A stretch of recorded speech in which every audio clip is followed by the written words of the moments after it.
pudiera para pasárselos luego.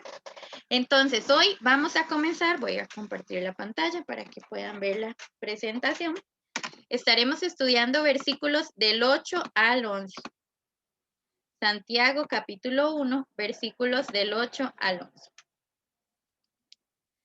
Como ya hemos visto, ¿verdad? Yo espero que a usted se le pueda quedar grabado. Este libro de Santiago habla de evidencias de una salvación tan grande que Dios nos ha dado. Y vimos una frase: decir que somos salvos no nos hace salvos, sino que la salvación se mira en la conducta. Por nuestros frutos nos conocerán si de verdad hemos sido salvos. No se trata de si fuimos a una iglesia, no se trata de si cumplimos con ciertos rituales, se trata de si hemos sido transformados. Y entonces ahora damos obras como fruto de eso. Ahora, la porción que estudiaremos ahorita me llama mucho la atención de la Carta de Santiago. Trata un tema delicado y que pocas veces se trata en las iglesias. No es un secreto que dentro de la iglesia hay personas de todo tipo, gente muy diferente. Por ejemplo, si usted va y se mete en un club de ballet, por ejemplo, o en un club de tenis, la gente que está ahí más o menos va a ser de un mismo estatus, ¿verdad? Tienen que tener cierto dinero para pagar para esas cosas, ¿verdad? No es lo mismo que hay un club de fútbol de la zona o del barrio donde usted vive, ¿no? Sino que esos tienen un poco más de élite. Pero en una iglesia no. Hay gente de todo tipo, hay gente estudiada, hay gente que no estudió, hay gente pobre, hay gente rica, de todo tipo.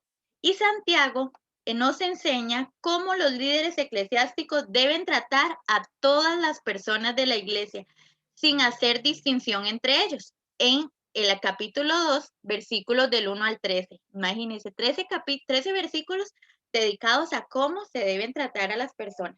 Sin embargo, todavía no hemos llegado ahí, ¿verdad? Sino que ahorita habla de lo contrario, la conducta que las personas deben tener para con su iglesia. ¿Cómo deben ser los miembros? ¿De qué manera deben de comportarse? Sin importar su nivel socioeconómico, su nivel de estudio, no importa. Si somos miembros de la Iglesia de Cristo, debemos tener esta actitud. Y la enseñanza de hoy no es sobre finanzas, sino cómo debe ser el corazón de cada persona para el reino de Dios, sin importar qué tan pobre o adinerado sea. Pero antes de entrar en ese tema, Santiago hace un paréntesis y está en el versículo 8, que fue el versículo que memorizamos para hoy. Decía: el hombre de doble ánimo es inconstante en todos sus caminos. Ese es el versículo con el que iniciamos. Y sabe, es que la inconstancia es una piedra en el zapato. Es algo que nos va a estorbar siempre.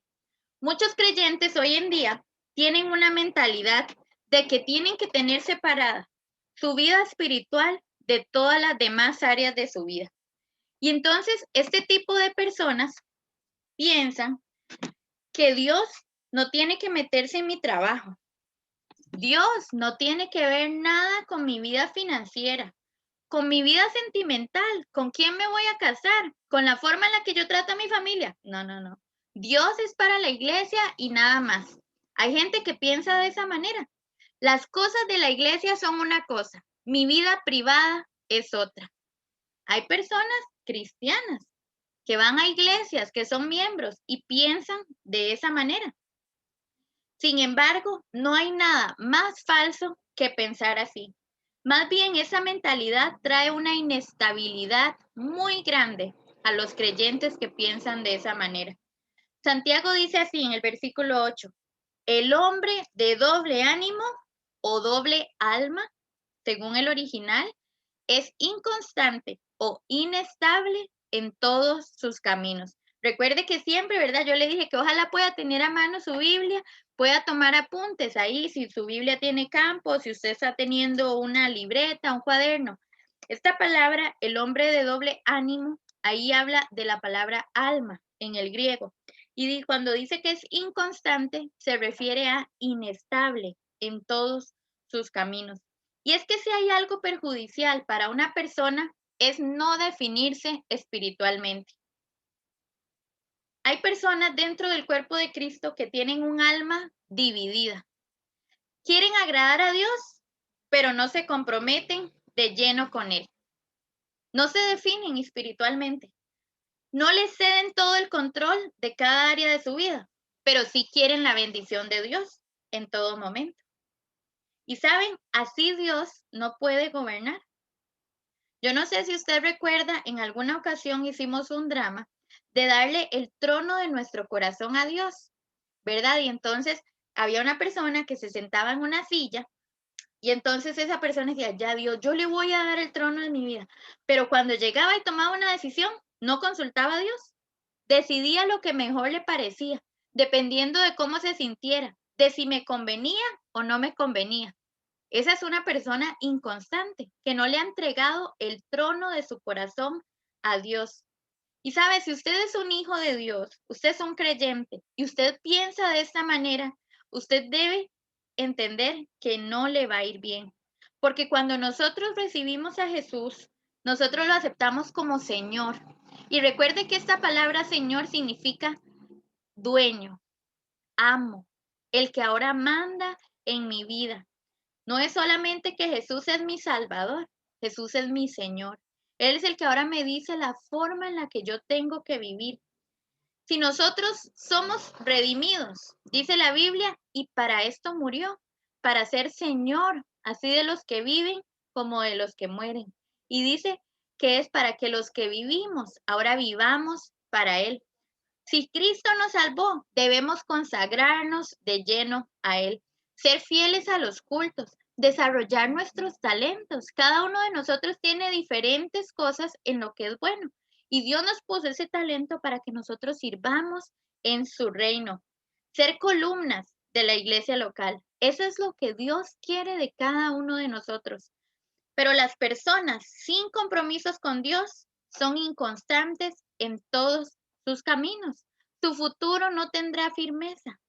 Es algo inestable, no es seguro. Si nosotros no estamos sólidos con Dios, los días que nos vienen serán amargos, sin provecho y sin fruto. Y sabe, eso es muy triste, las personas que son así, porque las personas inconstantes, yo no sé si usted se le viene alguien a la mente o si es usted, pero las personas inconstantes son personas que se distinguen por estar presentes, pero ausentes a la vez. O sea, usted sabe, por ejemplo, usted dice, bueno, yo sé que tal persona va todos los domingos, pero es que no puedo contar con él. Yo sé que me va a quedar mal. Hay personas que son así, están presentes, pero a la vez están ausentes. Creen que ser miembro de una iglesia, servir en ella, ofrendar en ella, es algo demasiado pesado para sus vidas. Y se pueden identificar este tipo de personas, las personas de doble ánimo, se pueden identificar como personas que le huyen al compromiso. No quieren comprometerse con nada. No, sí, pastor, vea, yo ayudo, pero no me ponga fijo. Es que me da miedo quedar mal. No, es que con Dios es todo o nada. ¿Alguno le recuerda algún versículo, alguna cosa que haya pasado en la Biblia donde se habla de esto, de que no se puede estar a medias con Dios?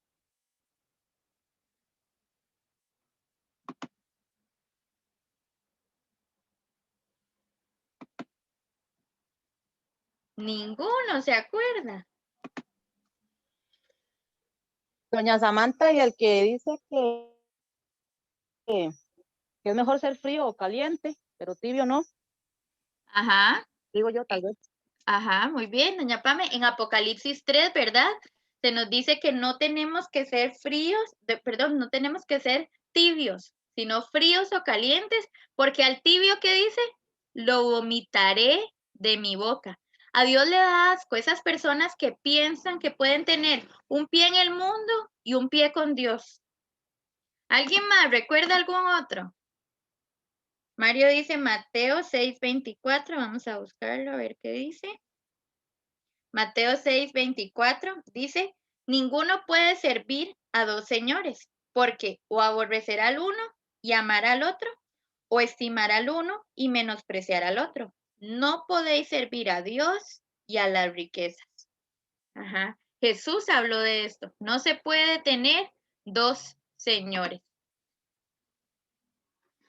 ¿Alguien más? Santiago dice también, doña San. Ajá, ¿usted se acuerda, doña Beatriz? ¿O lo busca? ¿Y cómo es que les habla dice Santiago? Que el agua dulce,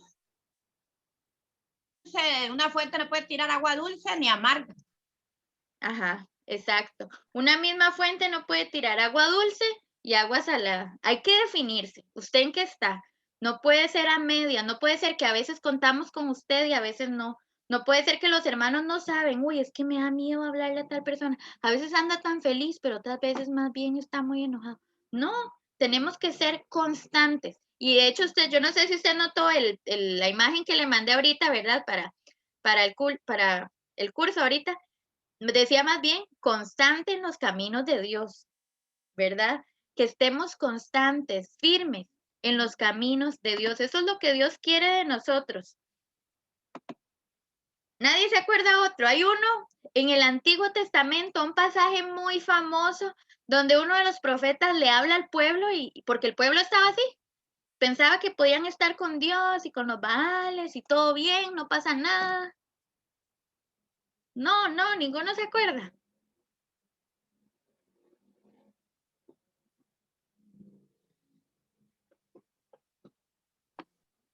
Vamos a ir a Reyes. Escogemos vosotros a quién servir. Ajá. Escogemos vosotros a quién servir, si a los Baales o a Dios. Ajá, exacto. ¿Cuál era el profeta que estaba hablando ahí?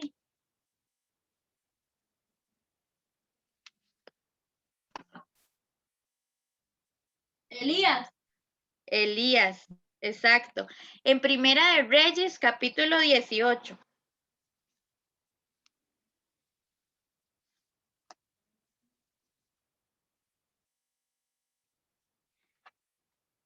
Primera de Reyes, capítulo 18.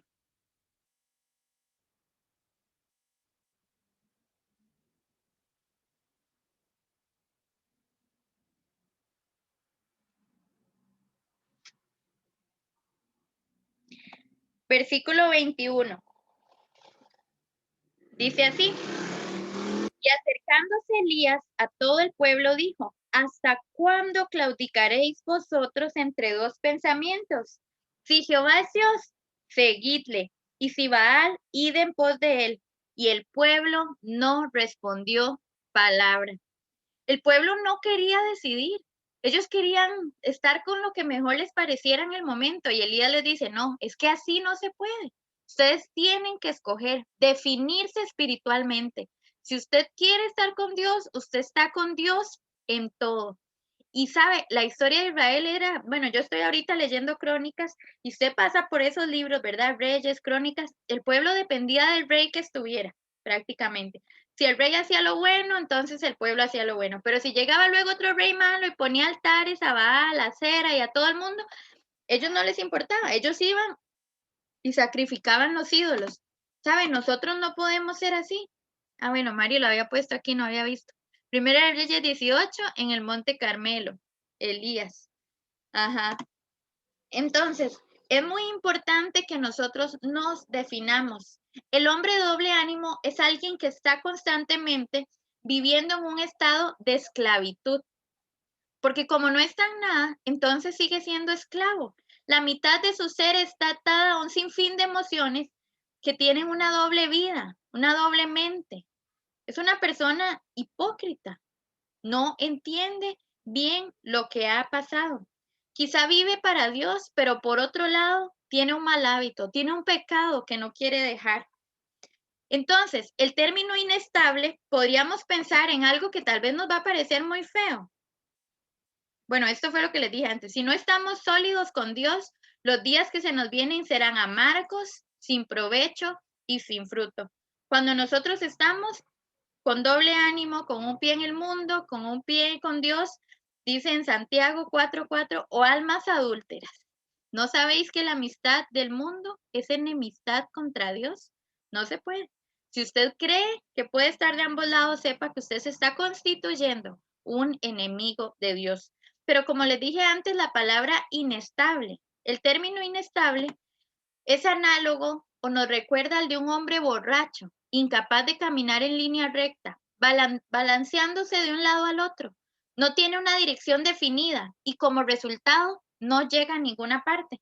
Es un creyente que tal vez dice, ay, es que yo no estoy creciendo, es que qué raro, yo siento que no avanzo con Dios, pero es porque no ha querido dejar ciertas cosas. ¿Recuerda lo que hemos visto estas 2 semanas antes? Dios va a trabajar en nosotros para mostrarnos eso que todavía nos hace falta para ser como Cristo. Y si yo no lo rindo a Dios, no voy a poder crecer, no voy a madurar, no voy a estar completo. Y por eso es que Santiago sigue diciendo, el hombre de doble ánimo es inconstante en todos sus caminos. No va a llegar a ningún lado. Le va a ir mal, porque recuerde lo que dice en Mateo 6.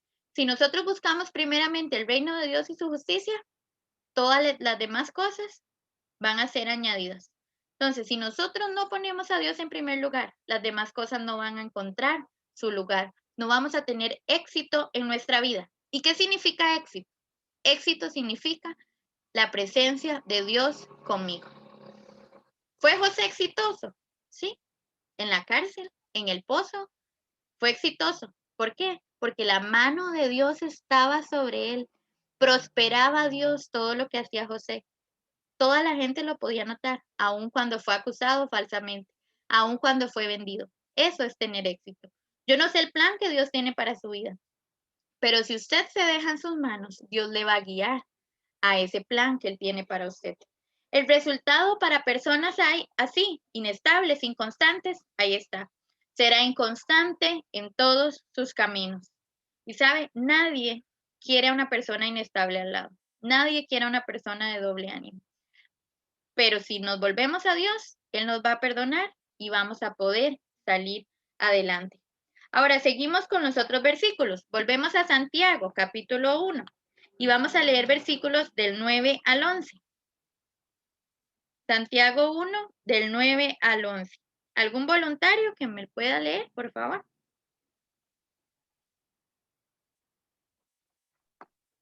Yo, doña Samantha. Del 9 al 11. Sí, señora.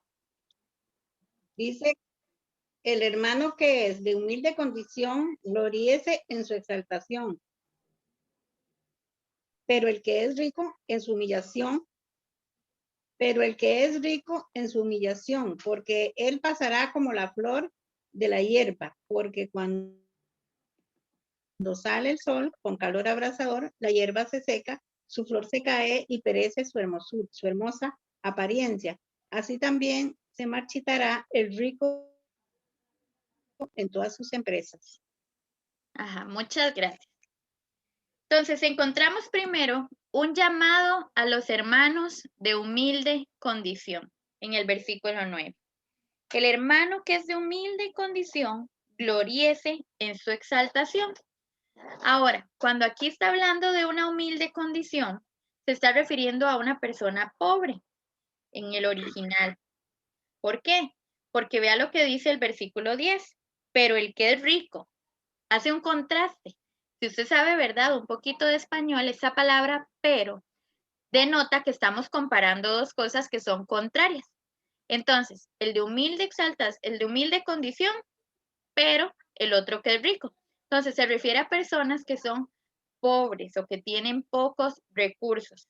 Una iglesia, imaginemos, esa iglesia ahí en Jerusalén, que era tan grande, tenía gente de bajos recursos económicos y tal vez también de altos recursos económicos. Había gente de todo tipo. Y aquí Santiago les habla a ellos, a los que son de humilde condición, aquellos creyentes que el dinero no les abundaba. Dice, ustedes también tienen que dar gloria a Dios, porque el gozo no proviene de la abundancia material. Dice, sino gloríese en su exaltación. ¿De qué está hablando? ¿De cuál exaltación? Se refiere a la seguridad y promesas que tenemos de nuestro futuro, a todo lo que tenemos en Cristo. Los creyentes dentro de la iglesia, cuya condición económica es una limitación, no tienen por qué menospreciarse a sí mismos. Ellos también pueden adorar a Dios. Dios no nos preguntó cuánto teníamos en el momento de nuestra salvación. Ellos forman parte del cuerpo de Cristo, igual que cualquier otra persona. Hay gente que a veces cuando llega a una iglesia y son pobres dicen, ay, es que yo no puedo, ay, es que yo no tengo. Y no es así. No tienen que menospreciarse solo porque tienen poco. Hay hermanos que tal vez se cohíben pensando que no pueden servir a Dios porque no tienen mucho que dar, pero los dones no dependen del dinero. El servicio a Dios nadie lo paga con dinero. Nadie es que da cuotas para poder ser un maestro, para poder dirigir la música. No, sino que cualquiera que ame a Dios puede hacerlo. Todos podemos ser parte de la exaltación a Dios sin importar nuestra condición económica. Y Santiago también le dice, no pueden vivir lamentándose de su situación financiera. No hay que quejarse, no hay que maldecir, no hay que demandar tampoco a la iglesia, porque hay gente que también llega a la iglesia pensando que la iglesia le toca mantenerlos, y así tampoco es. Lo más importante, siempre, la tarea principal de la iglesia es cumplir con la gran comisión, hacer discípulos, bautizarlos. Esa es la gran comisión, enseñarles todos los mandamientos hasta el fin del mundo. La iglesia siempre está para ayudar cuando se requiera. Si un hermano tiene una necesidad, nos unimos, le ayudamos, le podemos comprar un diario, le ayudamos con unas medicinas, podemos ir a la casa, ayudarle a limpiar. Pero que no se nos olvide que esa no es la misión principal de la iglesia, porque hay muchas iglesias que se han desenfocado y ahora solo ayudan a causas sociales, a niños pobres, a los huérfanos, pero no les predican el evangelio. Están llenando necesidades físicas, pero no les importa su alma. Dijo Jesús, ¿verdad? Estamos en otro contexto, pero esto era necesario hacer sin dejar de hacer aquello. Sí, podemos ayudar cuando sea posible. Jesús dijo, tenemos que amar en hecho y en verdad. No nada más dígale, sí, voy a orar por usted y no haga nada. No. Pero la iglesia, su principal tarea, que nunca se nos olvide, es ganar almas para Cristo, discipularlas y enseñarles el evangelio. Eso es lo que nosotros tenemos que hacer. La exaltación del creyente es Cristo Jesús. Eso es lo mejor que tenemos. Ya Él nos fue dado. Él es nuestra provisión y solamente Cristo es suficiente razón para vivir, aun cuando no tengamos que comer, aun cuando la estemos pasando difícil. Jesús es suficiente. Y eso es una verdad que tenemos que recordar siempre. Perdón. Ahora viene también un llamado a los de mejor condición económica en los versículos 10 y 11. Los vuelvo a leer. Dice, pero el que es rico en su humillación, porque él pasará como la flor de la hierba. Porque cuando sale el sol con calor abrasador, la hierba se seca, su flor se cae y perece su hermosa apariencia. Así también se marchitará el rico en todas sus empresas. Si el llamado a los de humilde condición es a no menospreciarse, sino más bien a gloriarse en Cristo, a los de buenas entradas económicas, a los ricos, el llamado es a ser humildes. La palabra humillación, que dice aquí, ¿verdad? Que se gloríe en su humillación, significa literalmente pequeñez. Ese es el significado literal de la palabra. Para poner en claro que todos delante de Dios somos pequeños. No somos nada delante de Dios más que polvo, que polvo. Los de dinero en la congregación no deberían sentirse más ni demandar más exigencias de la cuenta. Ellos no son más especiales que los demás. Por supuesto, los amamos, les servimos, nos ayudamos, pero la iglesia no está para extenderles una alfombra roja. Uy, es que como en doña Ana Lucía es la que da más diezmo, la que más ofrenda, le vamos a dar todo lo mejor, le vamos a servir de primero cuando estamos haciendo. Si ella hace algo malo, no le vamos a llamar la atención. La iglesia no está para eso. La iglesia está para edificar el cuerpo de Cristo. Ellos también, los que son ricos, ¿verdad? Los que tienen más entradas, ellos también deben tener la actitud de servicio y estar hombro a hombro con la visión del pastor y de la iglesia, todos juntos como un cuerpo. Somos iguales, somos de los mismos.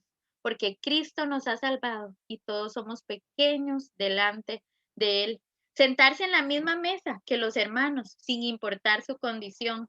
Disfrutar de la coinonía entre hermanos en Cristo que somos.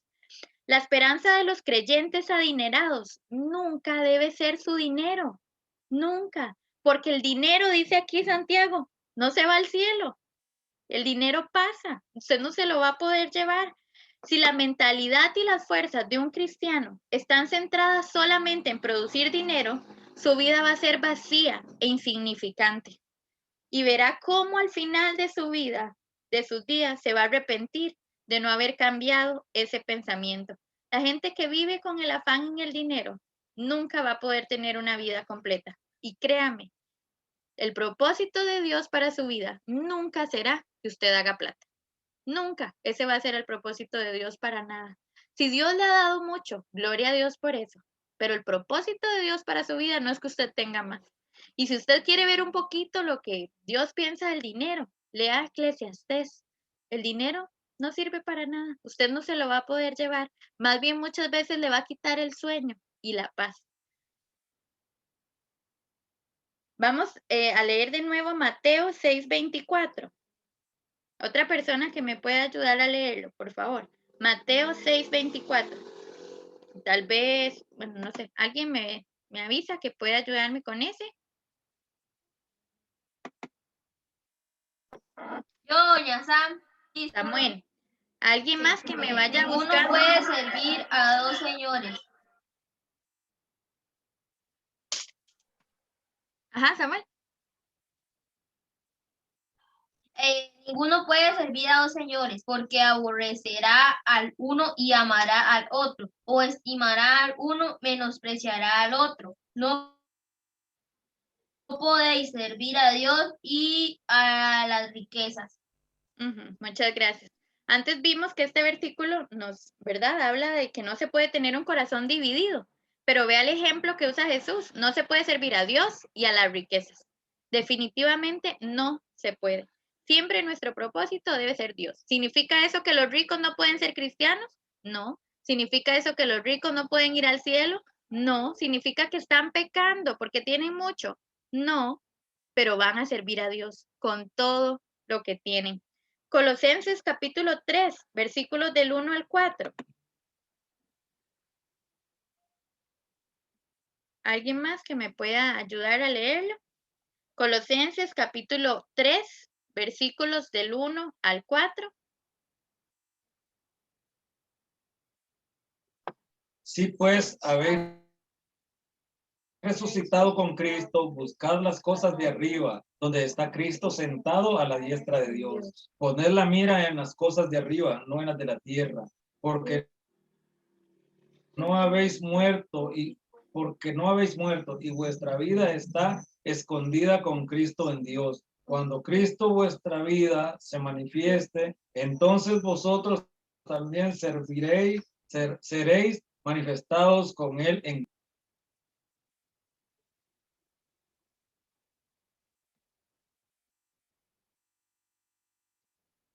Ajá, muchas gracias. Dice que tenemos que tener nuestros ojos ¿a dónde? En el cielo, en las cosas de arriba, porque ya hemos muerto. No importa si tenemos mucho, ya sabemos que eso no es nada. Eso es solo para acá en la tierra, pero lo mejor es lo que está por venir. Y Mateo 6:33. Otra persona que me pudiera ayudar con Mateo 6:33.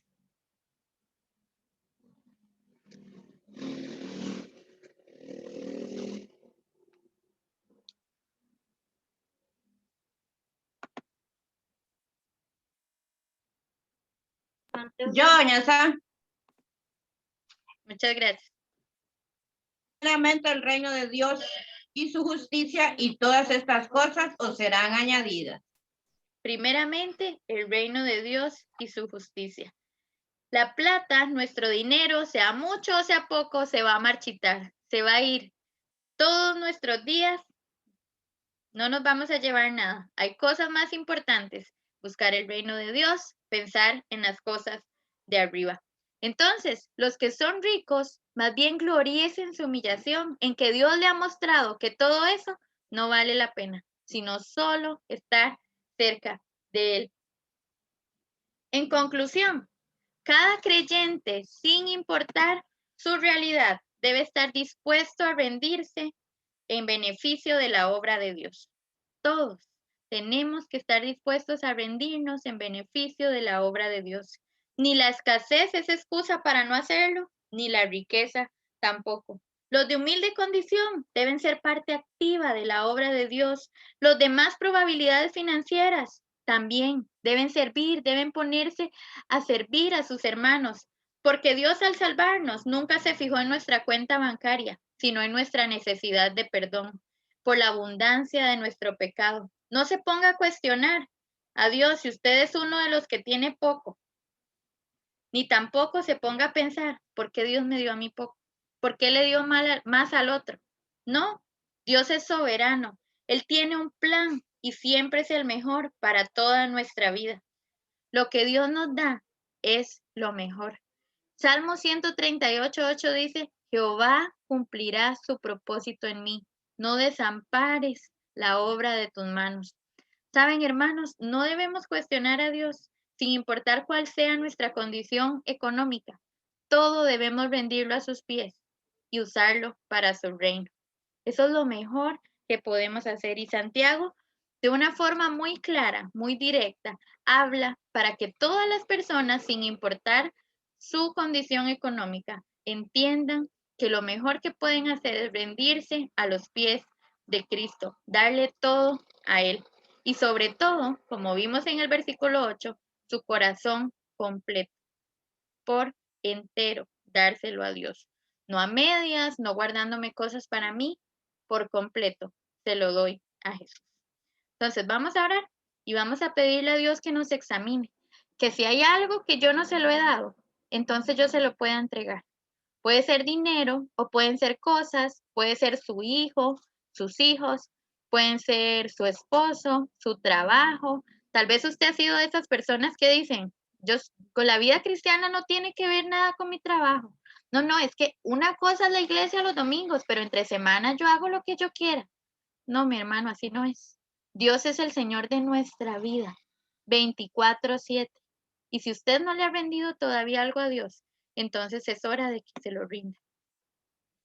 Dice aquí en el chat, esta vida es pasajera, tengamos mucho o poco. Lo que se vuelve realmente importante y lo que cuenta es lo que hagamos para la eternidad, lo que seremos en la eternidad. Y yo creo que es una de las mejores cosas. Yo no sé si usted se siente así, pero a mí me encanta saber de que no valemos por lo que tenemos, valemos por lo que somos. Y somos muy valiosos porque valemos la sangre de Cristo. No sé usted, yo he estado en 3 iglesias y gracias a Dios en ninguna de ellas he tenido discriminación, ¿verdad? Por tener menos o por tener más, sino que simplemente somos hermanos y estamos ahí para las que sean. Y yo espero que también nosotros seamos de esos, que cuando llega alguna persona a la iglesia, que sin importar de dónde venga, cómo se vea, qué trasfondo tenga, nosotros le amamos porque sabemos lo que vale, la sangre de Cristo. Entonces vamos a orar. Señor Jesús y Padre Celestial, gracias de verdad por darnos hoy una nueva oportunidad para volvernos a ti, para entender, Señor, que usted no quiere solo un pedacito de nosotros, sino que usted nos quiere por completo.